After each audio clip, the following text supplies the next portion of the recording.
Hi everyone, I'm Lily if you didn't already know, but yeah, welcome back to my channel. Obviously this is a channel revival. I did one video about a year ago and then I dipped, but here we are, we're back again. I've even put lashes on, albeit a little bit haphazardly. I feel like I look a bit scary, like a bit scary, but anyway, I thought I'd put lashes on, I'd try and look nice and film a video.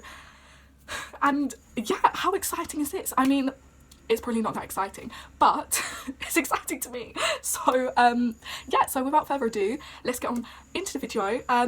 Today I'm going to be talking about the application process to Cambridge specifically, but obviously this can apply generally to Oxbridge, so Oxford and Cambridge.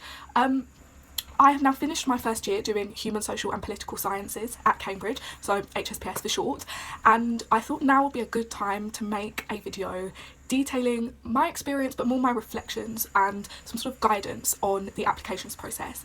The reason that I'm filming it at the end of first year as opposed to straight after, like when I got in before I even started first year, to be honest, the real reason is that I just like made one video and dipped from my channel. I just never got around to making the video.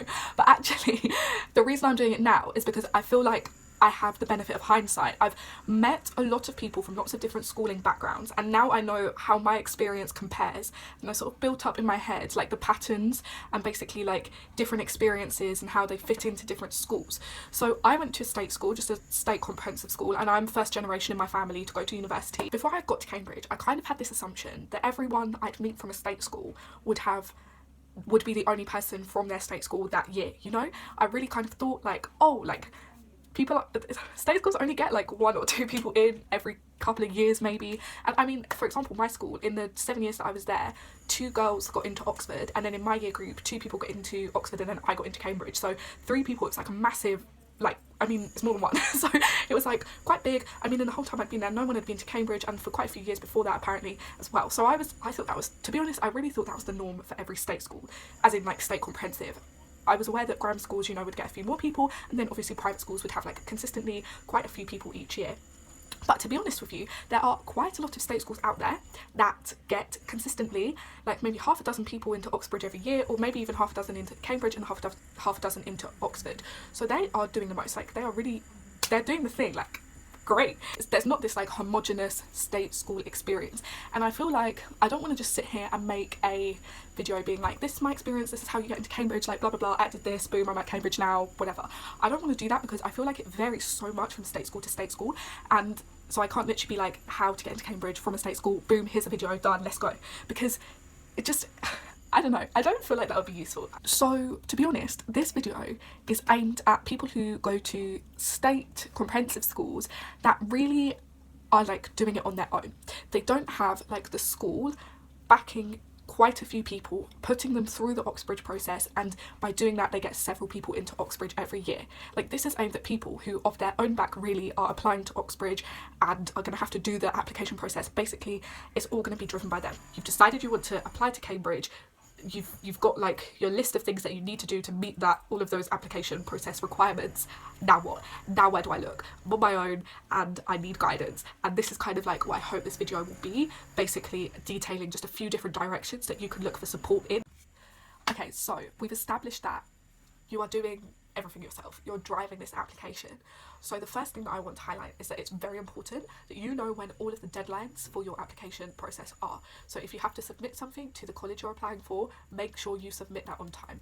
If you have to sign up for a test or something, make sure you sign up on time. So I would highly suggest, you know, making a calendar or something with these things like as your priority, because obviously there's going to be a lot going on at that time. If you've got everything in your head, there's a chance you might miss something. And I know it seems like a basic point, but like trust me, it's very easy to miss these things, because part of the application process to Cambridge is that it's a multi-step holistic process, and therefore if you miss one particular thing, you know, there's small things that make up the big picture, and that's why it's very important to know exactly when everything has to be done. Obviously you can look at the website, you can always email the college you're applying to, the admissions office, to make sure that you know exactly when things are. Don't be afraid to ask questions, because it's better that you just ask and just double check a date of something than you miss that date, for example. So this brings me on to my second tip, which is that although you're going to be driving it yourself, you should be able to have someone there to support you, and I would highly suggest the subject teacher for the subjects that you're applying for, but it could also be maybe a deputy head of year, your head of year, a careers advice member of staff, I don't know, like somebody that you have a good relationship with, that you trust, because they need to back you. They need to back you. So for example, printed off a load of like practice papers and then scanned them multiple times and gave them to multiple teachers, because I thought, oh, you know, the more feedback the better. But teachers are very busy, and like there are going to be some teachers that, because they're not like following your application process, that it's just not really going to be a priority for them. So some didn't mark them. But like my sociology teacher, he was there, he was backing me, he knew like what stage I was at, and I found that it was very useful just to have like one teacher who you have a good relationship with, that you can trust, who is going to basically like kind of just be there to like get you through the process. Those deadlines, all of those practice papers that you're doing, you know, it's great to be able to like go through them with somebody. And I was very, very lucky that like I had a teacher that was very supportive. But at the end of the day, to wrap this up, because I am rambling. To wrap this up, basically, although you're going to be driving this yourself, like trust me, you're going to be driving this yourself, have someone who will back you, who you can basically talk through your ideas with, talk through when your deadlines are, talk through when you have to, like what you might want to put in this particular piece of work that you're submitting to your college, like, and that is very beneficial. So I would say try and find a teacher who you can trust, who is going to be on your side, definitely 100%.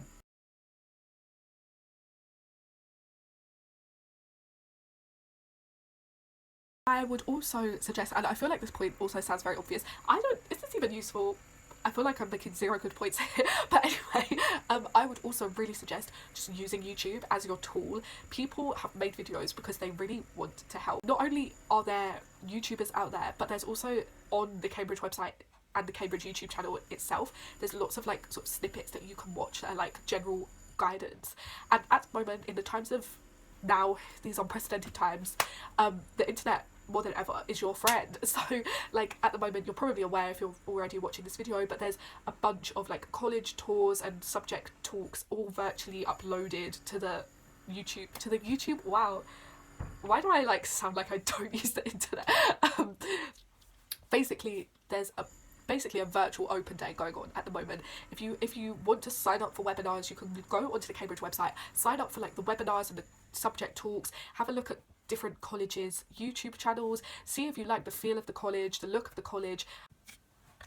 Another thing that I would highly recommend looking into are mentoring schemes and external programs that really aim to widen participation in Oxbridge.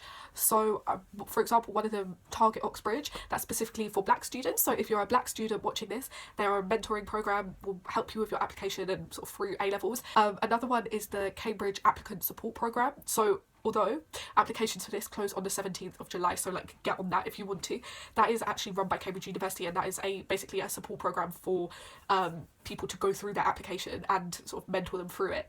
Obviously I'm going to leave a link in the description for these things, so if you want to look into these things in more detail, then please do. But I did not take advantage of like any sort of schemes or, you know, programs that I could have done, and I feel like, well, it turned out right in the end, but like I feel like if I'd sort of done my research and found out about these things, I definitely would have done, because I can imagine that having that sort of backing of a mentor or like a group of sort of people would definitely help with the feelings of self-doubt and sort of like isolation when you're sort of applying for this thing on your own without really people around you that kind of know what the process is like, if you see what I mean. So I would definitely take advantage of those.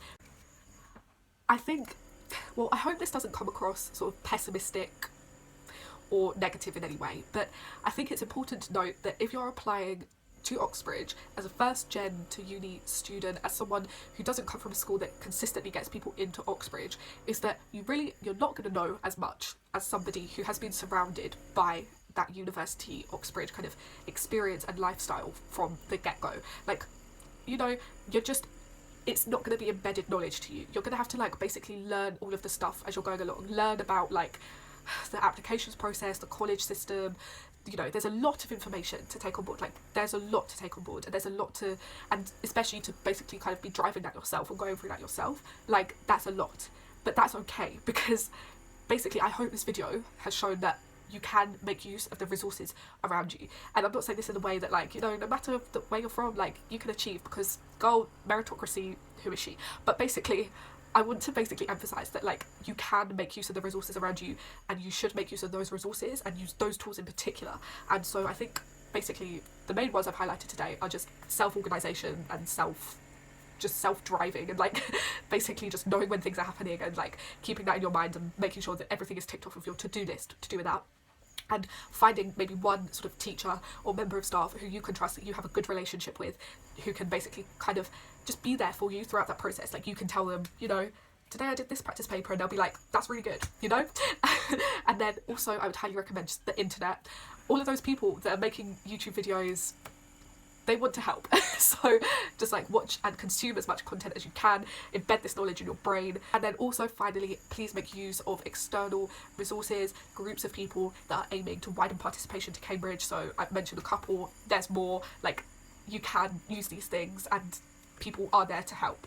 Another thing that I do really want to mention is just like maintaining a passion for your subject. Like I literally, what drove me to apply and like what got me through the process was just that like burning passion that I had and for like sociology and the social sciences and how they all interlink, and just even talking about it now, like I just love it so much. And like if you keep that at your core, that will drive you, that will motivate you to do these things and to like basically use like all of these things around you, because it's just, you're just so desperate to like be able to study that subject that you really want to do it. Do you know what I mean? I hope that doesn't come across too like condescending, I don't know, but like it helped me to just keep that motivation and passion like really driving everything I did. But I hope this video has been of some use. Yeah, I mean, we'll see. But if you do have any comments or questions, honestly, please put them in the comments. I'm very jobless right now, so I will literally write like an essay response to anything you have. I'll also link my socials if you want to. Link my socials. I'm a YouTuber. Link my socials. Am I a YouTuber? Anyway, I will link my socials in the description, so please get in contact with me if you want to. But yeah, I hope this video has been of some use. Thank you so much for watching, and like subscribe and like the video if you did enjoy it, and I will see you in the next one. Bye! Because I'm actually editing now. I'm going to edit. I'm going to download some editing software and I'm going to put this thing together. But trust me, you're good enough. You are more than good enough. You're a bad bitch. You should be applying. You should, you know, all of these things. Like, trust me, like, it's okay. It's okay. Because all of those thoughts, all of those, I'm not good enough, I'm not doing enough, I'm never going to be, like, on these people's levels, all of those thoughts are doing nothing but, like, basically hindering you. You know, once you embrace that, like, level of confidence and passion, and just knowing that the passion and, like, knowledge of your subject is enough, like, then I feel like you'll be able to unlock your, like, full potential and just, like, storm through the application process. That is, yeah, I just feel like those thoughts, all of those imposter syndrome thoughts, really can actually be a hindrance. Why would I say